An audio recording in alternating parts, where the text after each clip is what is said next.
Hello दोस्तों, कैसे हैं आप सब।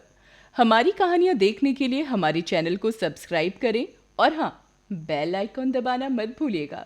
तो चलिए शुरू करते हैं। ये कहानी माधवपुर नामक गांव की है, जहां रमन नाम का एक व्यक्ति अपनी धर्म पत्नी सुनीता के संग रहता था। रमन ना तो कोई मजदूरी करता था, ना कोई कार्य करता था। वो बस दिन भर इधर से उधर चोरियां करता फिरता था। गांव वालों ने रमन का नाम रमन चोर रख दिया था। सभी गांव वाले रमन की चोरी करने की आदत से काफी परेशान थे। उसी गांव में एक व्यक्ति रहता था, सेठ बलराम। बलराम एक बहुत धनी परिवार से था। बलराम गरीबों के साथ बहुत बुरा व्यवहार करता था। उन्हें मार पीट कर उनसे पैसे ऐंठा करता था। गरीबों पर जुल्म सितम करके ही बलराम इस मुकाम पर पहुंचा था। एक दिन रात में सुनीता अपने पति रमन से कहती है, अजी सुनिए, कब तक आप ऐसे चोरी करते रहेंगे? आपके कारण समाज में हमारी कोई इज्जत नहीं रह गई है। सभी लोग हमें हिकारत भरी निगाहों से देखते हैं। हमें समाज वालों से क्या लेने देना। वो चाहे जो कहें, हमें उनकी बातों पर ध्यान नहीं देना चाहिए। जी आप मेरी बात मानिए और हो सके तो ये चोरी करना छोड़ दीजिए और कोई अच्छा सा कार्य करके मेहनत से रुपए कमाइए। ये क्या कहती हो सुनीता?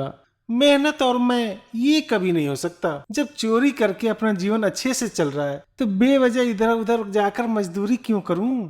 रमन का दिमाग दूसरे लोगों से बहुत अलग था, इसलिए वह हमेशा वही करता था जो उसे अच्छा लगता था।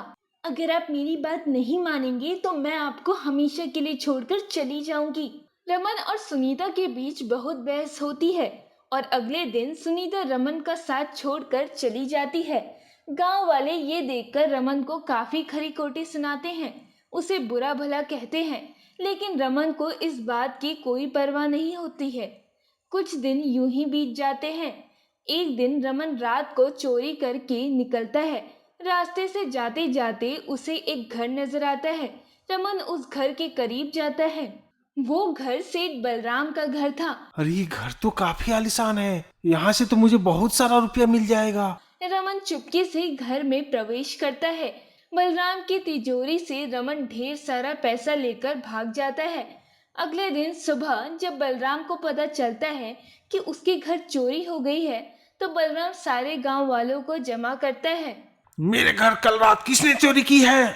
गांव वाले सभी अपनी नजरें नीचे करते हुए खड़े रहते हैं। बलराम गुस्से में गांव के हर व्यक्ति को एक एक करके मारता है और उनसे पैसे छीनकर वहां से चला जाता है। गांव के सभी लोग बहुत रोने लगते हैं और तभी रमन वहां आता है। क्या बात है, सब लोग यहाँ कैसे? गांव वाले रमन को सेठ बलराम के व्यवहार के बारे में बताते हैं। आप लोग इतना अत्याचार क्यों सहन कर रहे हो? उस सेठ को अपनी दिन भर की कमाई की मजदूरी क्यों उसको दे रहे हो? गांव वालों में से एक व्यक्ति रमेश, रमन, हमें पता है ये चोरी तुमने ही की है और तुम्हारी किया हमें भुगतना पड़ा। अब तुम ही हमारे सारे रुपये सेठ बलराम से ला कर दो, नहीं तो तुम्हें बहुत मारेंगे। आप सभी गांव वाले कब तक सेठ बलराम का अत्याचार सहते रहेंगे? कब तक उसके जुल्म के तले दबे रहेंगे? तो हम क्या करें रमन? कैसे छुटकारा पाए सेठ बलराम से? सेठ बलराम के पास काफी पैसा है और उन्हीं पैसे के दम पर वो गरीबों पर जुल्म करता है। अगर वही पैसा उसे छीन लिया जाए तो उसका कहर और अत्याचार भी कम हो जाएगा। लेकिन ये कैसे हो सकता है रमन? रमन सारे गांव वालों से काफी बातें करने के बाद सेठ बलराम के खिलाफ एक योजना बनाता है। अगले दिन सुबह रमन सेठ बलराम के घर जाता है। अरे रमन, तुम यहाँ क्या कर रहे हो? कहीं चोरी करने तो नहीं आए? मालिक, मेरी इतनी मजाल कि मैं आपके यहाँ चोरी करूँ? तो फिर यहाँ पे क्यों आए हो? मालिक, आपने अपने घर में इतने सारे जानवर, अलग अलग चीजें रखी हुई है, इनसे तो बहुत ही कम कमाई होती होगी। मेरे पास एक ऐसा आइडिया है जिससे इतनी कमाई होगी कि आप बहुत ज्यादा धनी हो जाएंगी। ये बात सुनकर बलराम के मन में लालच जागता है। अरे भाई रमन, ऐसा क्या तरकीब है? अगर आप अपने इस बड़े से घर में चांद को रख लेंगे तो दूर दूर से लोग देखने आएंगे और आप देखने वाले से पैसे लेना, इससे आप बहुत ज्यादा कमाई होगी। पर रमन, चांद मेरे घर कैसे आ सकता है? वो तो बहुत दूर है। मालिक, मैं एक चोर हूँ और मैं चांद को चुरा कर आपके घर ले आऊंगा। ये कैसे हो सकता है? तुम चांद को कैसे चुरा सकते हो? मालिक, ये तो आप मुझ पर छोड़ दो। बस मुझे आपसे हर समय कुछ रुपये लेने होंगे। इतना बड़ा चांद है तो थोड़ा थोड़ा करके चुराना होगा मालिक। ये सुनकर मूर्ख बलराम बहुत प्रसन्न हुआ। मूर्ख बलराम पैसों की लालच में आकर रमन के बहकावे में आ जाता है और वो रमन को कुछ पैसे दे देता है। तभी पूनम की रात के बाद चांद का आकार कम होने लगा। रमन ये देखकर बहुत प्रसन्न हो गया। अब तो पैसे भी आ गए, अब चांद कहाँ से लाऊं?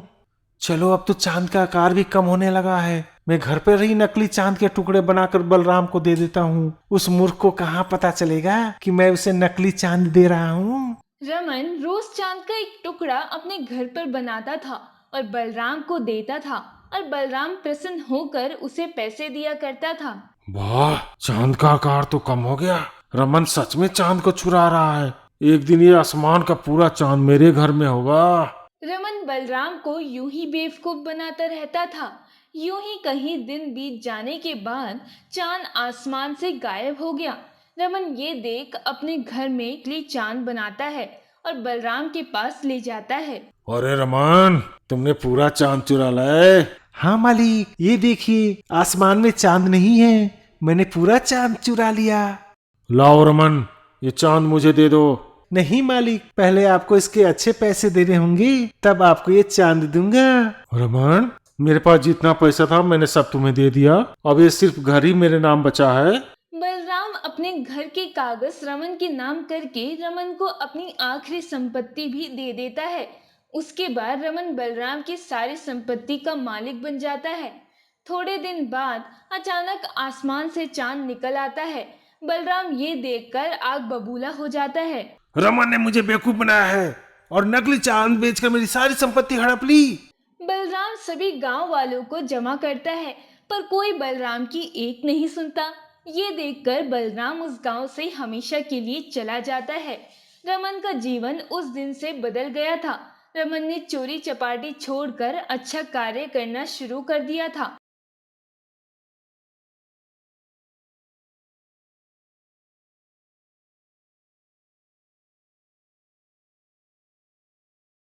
दोस्तों, अगर आपको ये कहानी पसंद आई हो तो चैनल को सब्सक्राइब कर लें और बेल नोटिफिकेशन दबा दें और कमेंट करके ज़रूर बताएं कि आपको ये कहानी कैसी लगी। धन्यवाद।